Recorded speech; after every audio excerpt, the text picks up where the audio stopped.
The other thing I like to do is when I get the coil pack out, alright, I like to take some silicone spray, spray it on a rag, microfiber, cloth, whatever, and just clean the rubber with it, rubber areas. Kind of helps hydrate that rubber, the rubber seals in the boot. You know, be careful, these things are expensive. You know, I don't know how much these exact ones are, but they're pretty expensive. You don't want to drop them or anything, but all that dirt that's been accumulating for the last, this car's got about 90,000 miles. I want to get that off. And someone's probably going to put in the comments, oh, why you change the spark plugs at 90,000 miles? They're good for 100 or lifetime or whatever. Yeah, it's all nonsense. Go ahead and take the spark plugs out at 150,000 miles.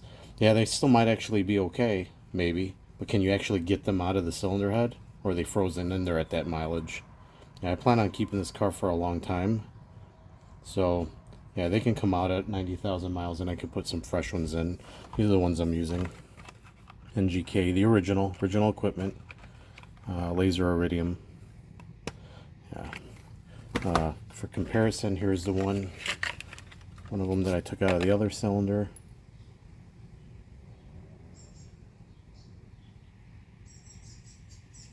Alright, you can see right here where this crimp is, that when the combustion's happening, it looks like it's puffing out of here. So yeah, maybe the actual metal can last, you know, the electrodes on there can last 100,000 miles or whatever they claim. But look what's happening here.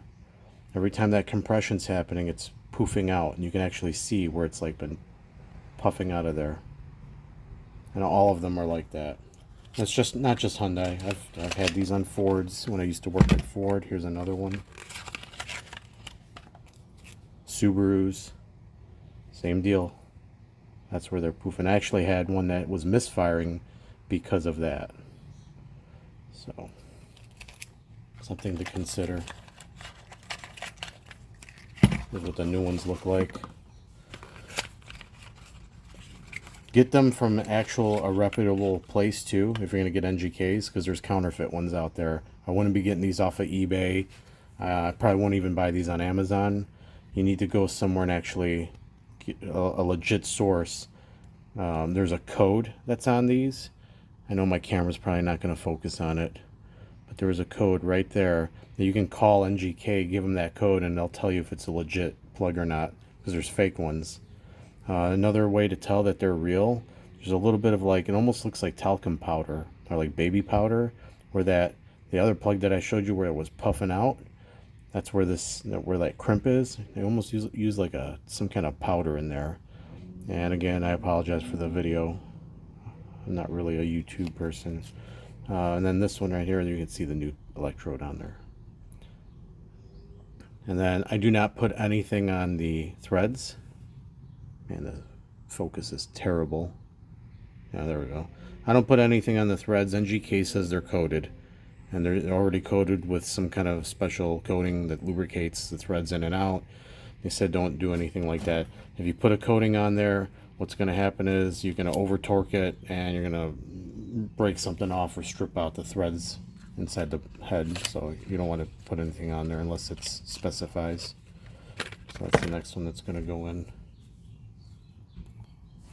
I'll take my dielectric grease and I'll put a little bit in there, so that when it pushes down onto the spark plug, you know, next time it can come out a lot easier and actually push back in easier right now. And then I put a little bit actually around all of that. Just the rubber parts, just a thin coating, nothing crazy, so that the next time I go to do these plugs, it should just pop right out. And it's just a dielectric grease. It'll keep it lubricated, keep it hydrated, keep this rubber, because it's in a real hot environment, it'll keep that rubber from dry rotting and then breaking down. I really don't want to be buying new coil packs, so later on anyway. So I lubricate in here too, just a little bit around, and that's it.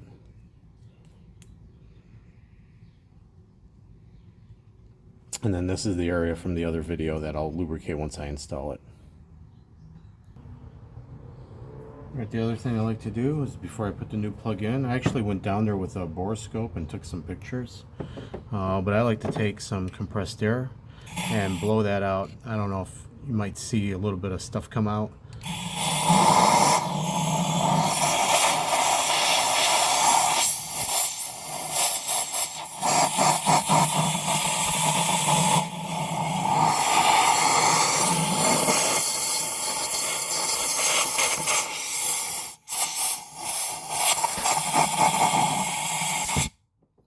I also will blow that off before I take the spark plug out so nothing falls in by accident, like dead bugs or leaves or whatever.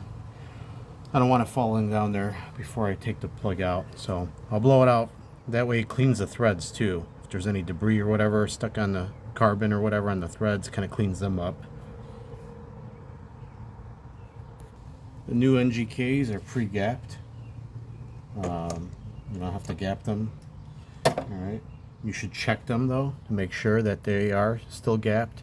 I do like the actual original equipment, NGK specifically, because they come with these protective plastic, so when they're bounced around shipping and at the parts store and all that stuff, they don't get dropped, or if they do get dropped, that electrode doesn't get bent.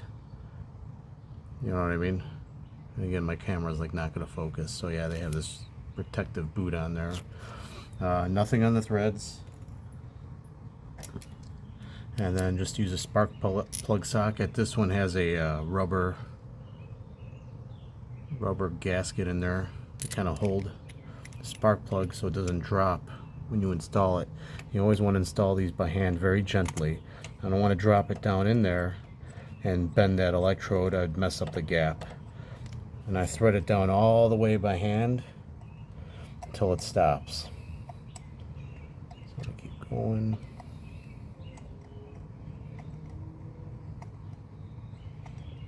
It's a long plug, so it's going to take a second.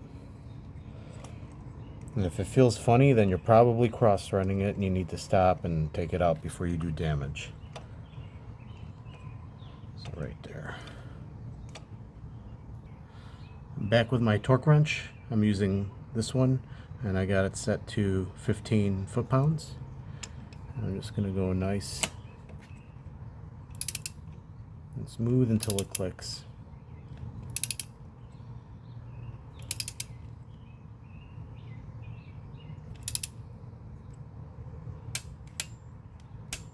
That's it. I know someone in the comments is going to say, oh, you clicked it too many times, it's out of spec. I don't care. Go to another channel then. That's how I do it. And do a couple clicks. I feel better about it. Alright, hope this helps somebody. Alright, back real quick. So here's the boot that I greased up earlier. And then I'm just going to place that down in there. And just work it a couple times to get that dielectric grease where it needs to go. Don't over tighten these bolts. You gotta remember you're working with aluminum. You don't want to strip any of this stuff out. I'll run that down by hand real quick.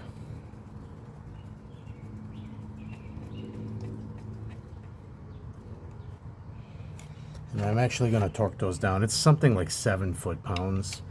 I'm torquing it down to 95 inch-pounds, so it's around 7 foot-pounds. Boom, that's it. And here's that dielectric grease. Just going to take some on a clean finger, sort of. Put that around that connector and around that tab where it's going to click onto. And this one you can actually see. This is for the, I think that's for the fuel pump. So you got that rubber, orange rubber seal in there. You can really see it on that one. So here's the actual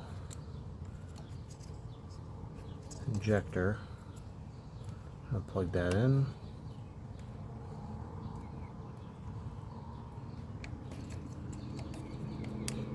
I like to hear it snap, and then I'm going to lock it with the locking tab, and it ain't going to go anywhere. You know, the older car, don't be bending around these cables. the wire harness too much because they're going to get old and brittle. You don't want to create any extra problems, especially on an older car. Since I got this one out, I had to remove this to get the coil pack out. Once I got that out, I'll put a little bit of grease around that one too. Might as well. Boom, that's in there. And I don't know if you noticed, but I don't have that cover, the beauty cover over all this. I took that out a long time ago. All that's there for is to muffle the sound of the high pressure pump so that you really don't hear the noise in the car. It's for like a customer satisfaction type thing. All that is basically to muffle the engine noise. You know, I've been doing this for a long time. All that's going to do is sit on top of here and hold in all that heat. And it's going to cook these coil packs and the harnesses and make them, it'll make the plastic hard and brittle and fail. It'll make the wire harness hard and brittle and more susceptible to failing. I want that heat to come out. So all my cars, I take that stupid cover right off. You know, I'm not a big Scotty, you know who fan, but he says take that off. I agree with him 100% on that one, you know. But anyway, yeah, I don't want these things cooking. These coils can be over like $100 each. I think on the Mitsubishi that I have, it's like $100 and something for each coil. I don't need these sensitive electronic components cooking in heat. Let that heat be able to escape. That's just my my little recommendation there. Do whatever you want. It's your car. Have a good weekend.